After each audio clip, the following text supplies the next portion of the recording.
Welcome to SVG-TV News for Friday, July 31st, 2015. I am Jennifer Richardson with the details.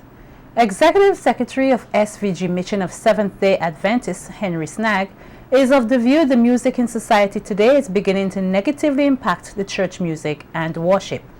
Snag made the comments at last evening's launching of a book, Christianity in Crisis, Admonitions to the Modern Christian, written by educator Westwick Abijah Williams. He is advising Christians to read the book, which he says offers a life-enhancing message on thought-provoking issues. According to Snag, the music being played in some churches today is of serious concern as they are changing the fabric of worship and must be addressed.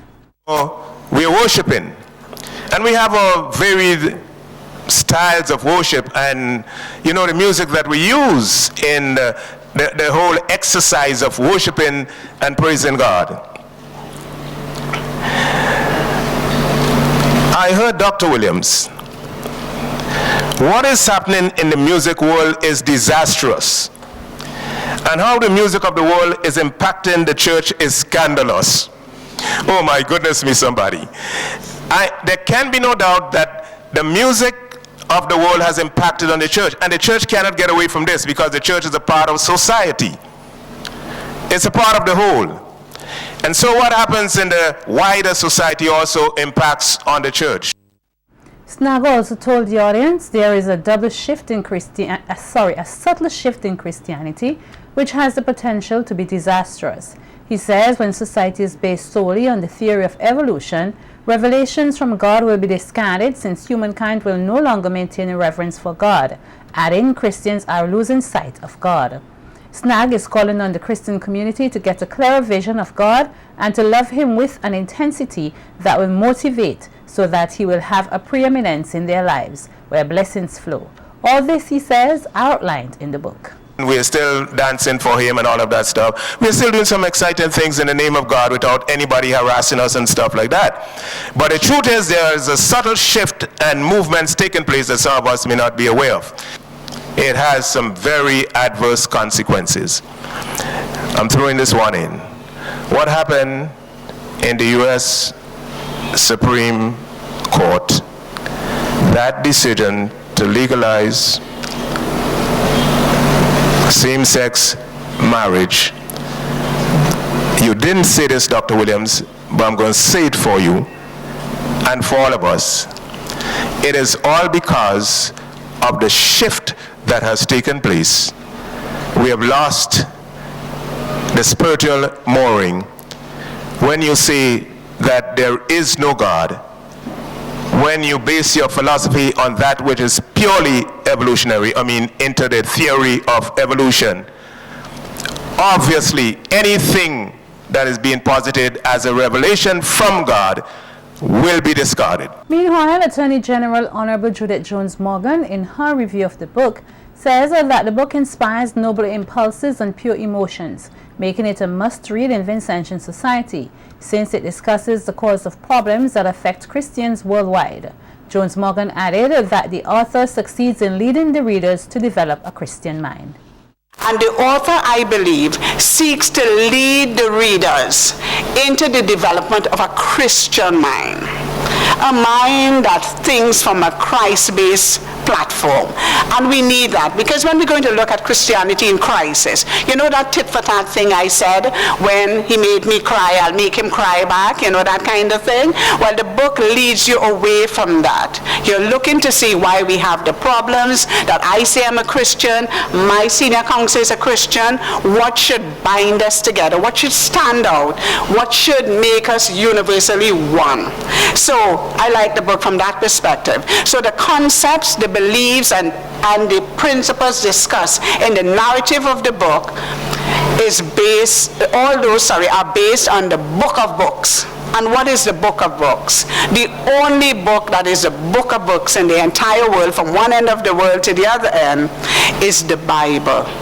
The Bible, the written word of God. And I love that book. And Professor of History and Political Science Wellington Ramos, who is leading a Garifuna delegation here, is calling on Vincentians to unite.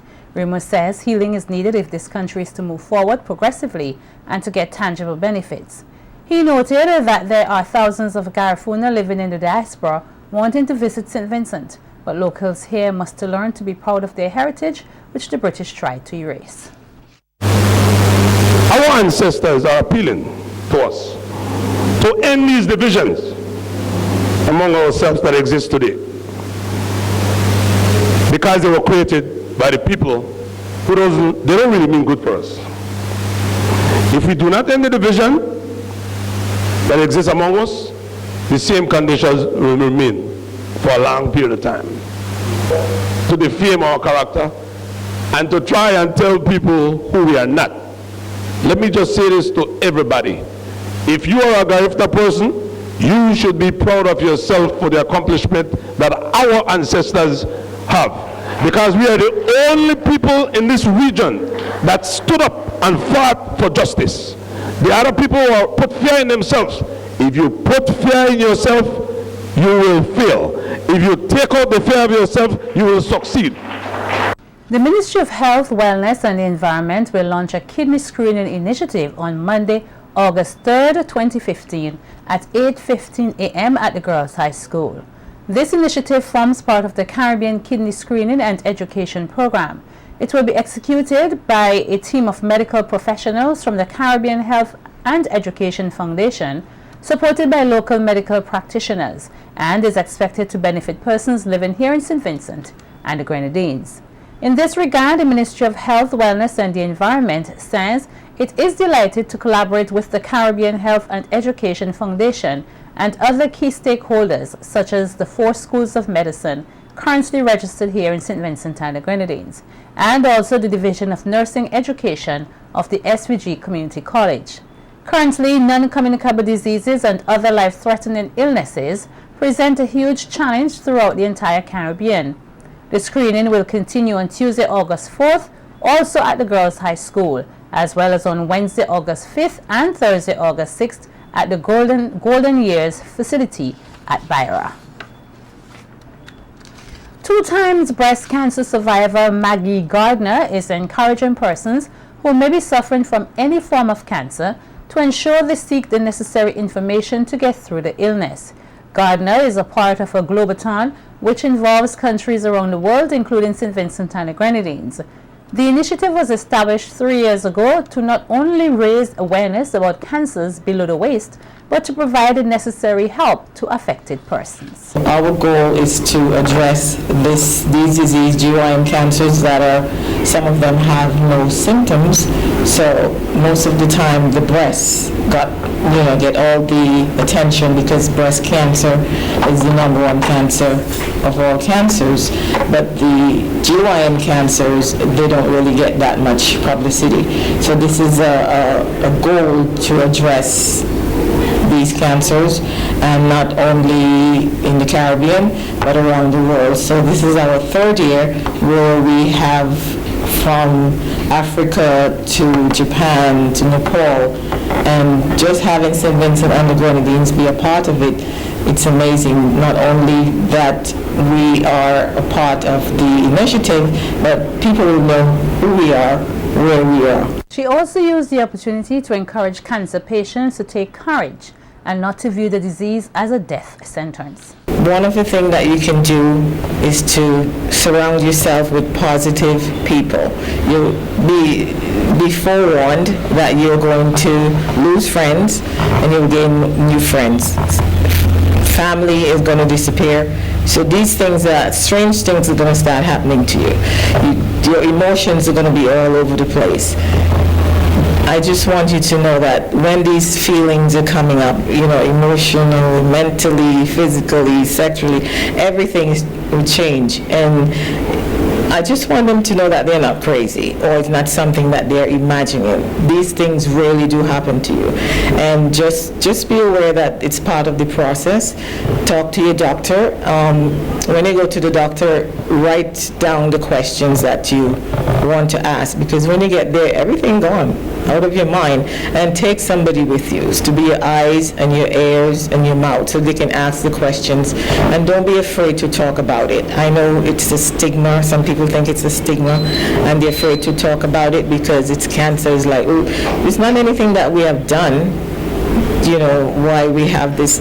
Some people have the genes, and sometimes it's just the luck of the draw. The St. Vincent and the Grenadines Meteorological Office is advising that instability associated with the presence of a trough system will continue to affect SVG this evening.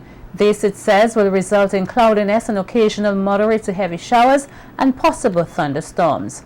Soil is already saturated, and the National Emergency Management Organization, NEMO, is advising residents living in areas prone to landslides and flooding to exercise caution.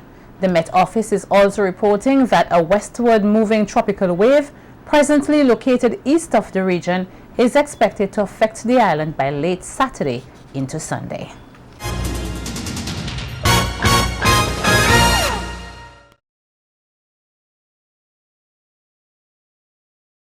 Police Superintendent Ruth Jacobs is urging youngsters to prepare entering secondary school not to misuse the internet or the technological gadgets they will receive to facilitate and enhancing their learning experience. She says social media is a very powerful tool and when used wisely can be very advantageous to a student. According to the police superintendent, many students abuse the privilege of having internet access. She's encouraging parents to become more familiar with the technology available today in order to be able to properly supervise their children. I am encouraging students here this afternoon not to set up yourselves as sex objects on social media for persons to view your nude bodies. You must not use social media to bully other students, writing up adverse comments and cursing with other students on social media. Instead, I encourage you to use it wisely. You have to use it to do your research to make sure that you prepare your work for school. So my encouragement to you is to use it wisely. Over 60 early childhood educators concluded their 3-week training program today at the Girls High School with a display of creative pieces and reenactments.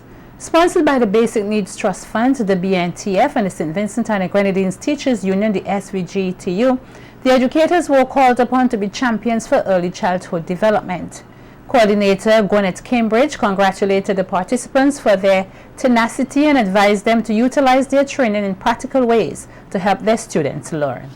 I know that the skills that you would have gained here over these 3 weeks, you are going back into your early childhood centers and you're going to translate it into something that is meaningful. I'm sure that Mrs. Williams, myself, and even Mr. Douglas, when we pop by into your early childhood centers, we're going to say this is a proud product of what we started here this July. And I know that lots of stuff was learned, and I know that you're going to do it. And I am going to feel very proud of you come next year when we come back, because you're going to just go on to the next level. Project Manager of the Basic Needs Trust Fund, Kenneth Douglas, reiterated the importance of teachers using their creativity to help children gain knowledge. Amount of talent. I am hoping that we're able to channel that ability they have when you go back to your places and be able to get the children to do what those things that you're doing. So thank you very much for that displaying amount of talent. I don't know I've never met your teacher in terms of the pottery, but she would have done a wonderful job to get that over. The teachers in the various groups shared what they learned most from the program. The child has their own special learning ability, their learning styles. They're all diverse, just like us. And we were able to take this back to our classrooms, looking for the kinesthetic child and the tactile child, and making sure that we have activities that will help them to grow in the way they should. Hey Boris, girl, it's been a real session we had, you know? Yeah, it's 3 weeks past so fast. Woo! I can't even believe it. When I heard about that, I said, boy, 3 long weeks, but time really does fly. What a sacrifice. The piece of weave will walk out here, girl. But anyway, this workshop was really educational. Informative. Tiff, to To the point, many mouth-watering sessions with our lecturers, Mrs. Cambridge, who adjusted us on classroom management with passion. And I can say, it was great. Organizers of the Kids in Need of Direction KIND program earlier today brought the 2015 project to an end. The KIND program, which commenced in 2005, is a joint venture of the Ministries of Education and National Mobilization. According to the program representative Jasmine Francois-Crease, the initiative is geared toward teaching children positive behavior through fun activities. Students are introduced to the program at the grade 4 level and they remain in the program for a 3-year period. So they basically graduate from the program when they're off to secondary school. There were 4 KIND programs conducted this vacation. There were programs at Barley, Stubbs, both of whom are in their 3rd year of the cycle, so their students have graduated from the program this year. The Kingston, who are here, who are in their 2nd year, and the Kittles program, which is in its 1st year.